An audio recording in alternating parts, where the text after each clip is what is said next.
జీ5 ఉండగా మీ favourite TV shows ని మీరు అస్సలు మిస్ అవ్వలేరు. Complete free. మీకు గతం గుర్తుకొచ్చిందా? నిజంగానా? నిజమే నిహారిక. బావ నాతో పాత విషయాలన్నీ మాట్లాడాడు. డాక్టరేమో గతం గుర్తుకు రావడానికి చాలా టైం పడుతుంది అని చెప్పారు కదా. అదృష్టం ఉంటే ఏ క్షణమైనా శ్రీకర్ మామూలు మనిషి కావచ్చని చెప్పాడు కదా లావణ్య. నీకు గతం గుర్తుకు రావడం నాకు చాలా చాలా ఆనందంగా ఉంది నాన్నా. కాని ఇదంతా నమ్మలేనంత ఆశ్చర్యంగానూ ఉంది. ఇది నిజమమ్మా. నాకు మొత్తం గుర్తుకొచ్చింది. మన కుటుంబం గురించి, మన ఊరి గురించి, మన ఆచార సాంప్రదాయాల గురించి, నాకు జరిగిన ప్రమాదం గురించి, నా పెళ్లి విషయంలో మీరు తీసుకున్న నిర్ణయాల గురించి అన్నీ గుర్తుకొచ్చాయి. ఇప్పుడు నేను మన బంధువులను, నా ఆఫీస్ స్టాఫ్ని, అందరినీ గుర్తించగలుగుతాను. డాక్టర్ ఇచ్చిన మందులు వేయకుండా విటమిన్ టాబ్లెట్స్ ఇచ్చాను. మరి గతం ఎలా గుర్తుకొచ్చింది? ఇలా జరిగిందేంటి? ఆ అమ్మవారి దయ వల్ల నా కొడుకింత తొందరగా మామూలయ్యాడు. ఆ అమ్మవారికి 1000 కొబ్బరికాయలు కొడతాను. శ్రీకర్, నీ భవిష్యత్ ఏంటా అని నేను మీ అమ్మ వెలువెల్లాడిపోయాంరా. నీకు నువ్వు ఓ ప్రశ్నలా ఉండిపోతావేమోనని నరకం అనుభవించాంరా. నువ్వు మామూలు కావాలని ఎన్నో మొక్కులు ముక్కాంరా. దేవుడు మా మొర ఆలకించాడ్రా. నా గతం నాకు గుర్తుకొచ్చి నేను మామూలు వాణ్ణి అయ్యానని మీ అందరికీ నమ్మకం కలిగింది కదా. ఇప్పుడు మీ అందరితో నేనొక ముఖ్యమైన విషయం చెప్పాలనుకుంటున్నాను. అందరూ జాగ్రత్తగా వినండి. నిజం బయటపడిన వెంటనే నా అత్తయ్య అనుగ్రహం నాకు కలిగేలా చేయి తల్లి. అమ్మా, నాకు నిహారికకు 6వ తేదీన మీరు నిర్ణయించిన పెళ్లి ఎట్టి పరిస్థితుల్లోనూ జరగదు.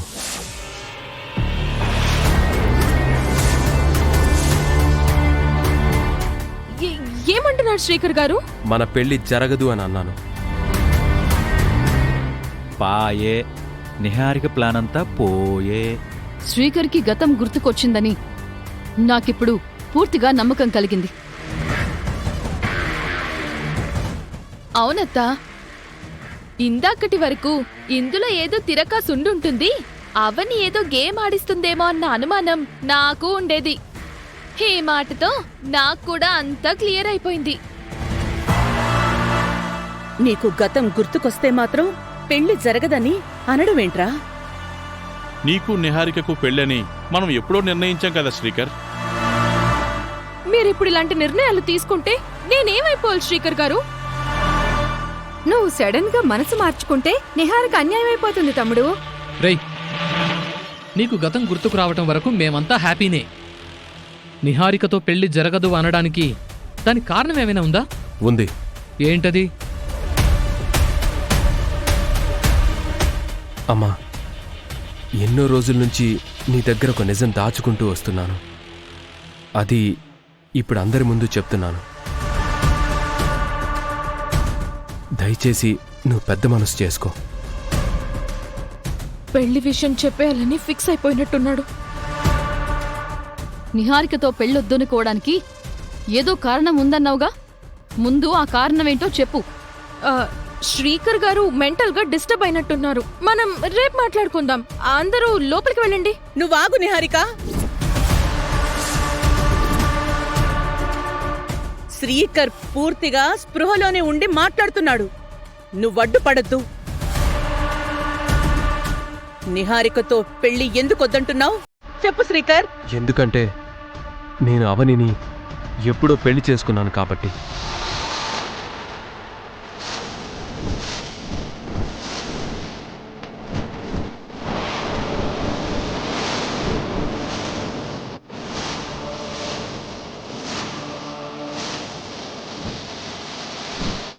శ్రీకర్, అవనిని పెళ్లి చేసుకోవడం ఏంటి? ఏమంటున్నావు? నిజమమ్మా. ఇది అబద్ధం. అబద్ధం కాదు మావయ్య, బావ చెప్పింది నిజం. మన కులదైవమైన అన్నపూర్ణాదేవి మీదొట్టు.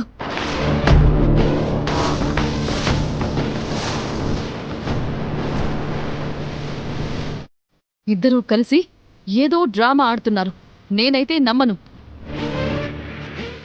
ఈ డ్రామాకి సూత్రధారి అవనిలాగే ఉంది. మీకు పెళ్ళైందనటానికి ఆధారమేదిరా?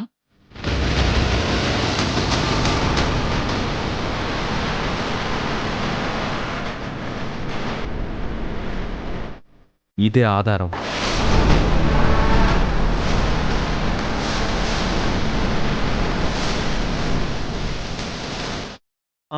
ఓరి నాయనో, ఓరి దేవుడో, అసలు ఇక్కడ ఏం జరుగుతుంది? అమ్మా, నీకిచ్చిన మాటను, ఊరికిచ్చిన మాటను కాదని నేను అవని మెడలో తాళి ఎందుకు కట్టాల్సొచ్చిందంటే,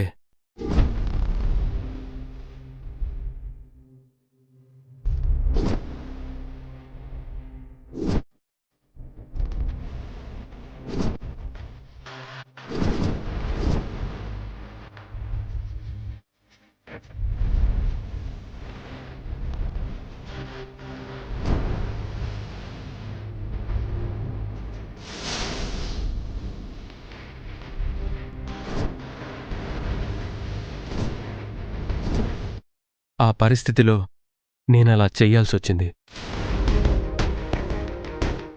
నిజం చెప్పుకోవడానికి మీ ప్రాణం అడ్డొచ్చిందత్తయ్య.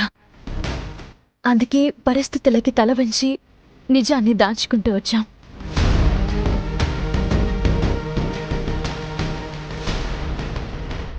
నా జాతకం మీ కుటుంబానికి సరిపోదనే భయం మీ మౌనంగా ఉండిపోయేలా చేసింది. మన ఇంట్లోనే మన మనుషులు ఎంత నమ్మకద్రోహం చేస్తారా? నువ్వు పరిస్థితులకి తల వంచి అలా చేశానని అంటున్నావు. రేపు నేను నా ఊరి వాళ్ళకి ఏం సమాధానం చెప్పాలి? అందరూ కోటి ఆశలతో నీ పెళ్లి గురించి ఎదురు చూస్తున్నారా? వాళ్ల ముందు ఎలా తలెత్తుకుని తిరగాలి? తప్పు చేసిన వాళ్ళకి మీరు శిక్షలు విధిస్తారు కదా. ఇప్పుడు ఏం తీర్పు చెప్తారో చెప్పండి అత్తయ్య. ఇప్పుడు నిహారిక పరిస్థితి ఏంటి? ఆగక్క. శ్రీకర్ గారు, ఈ తాళిని అవని మెడలో కట్టింది మీరేనా నమ్మడానికి ఆధారం ఏంటి? సాక్ష్యం ఏంటి? మీరే కట్టారు అని మాకు నమ్మకం ఏంటి? భలే పాయింట్ అడిగావు నిహారిక. ఇద్దరూ కలిసి ఏదో కట్టుకథ చెప్తే నమ్మేయడానికి మేమందరం పిచ్చోళ్ళమా? ఆధారం ఉందన్నయ్య.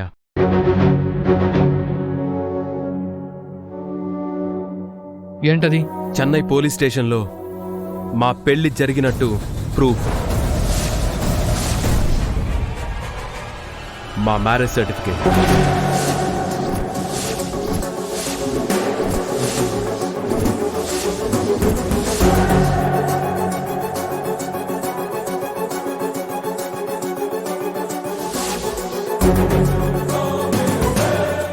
జీ5 యాప్ డౌన్లోడ్ చేసి అన్ని ఎపిసోడ్స్ పూర్తి ఉచితంగా చూడండి.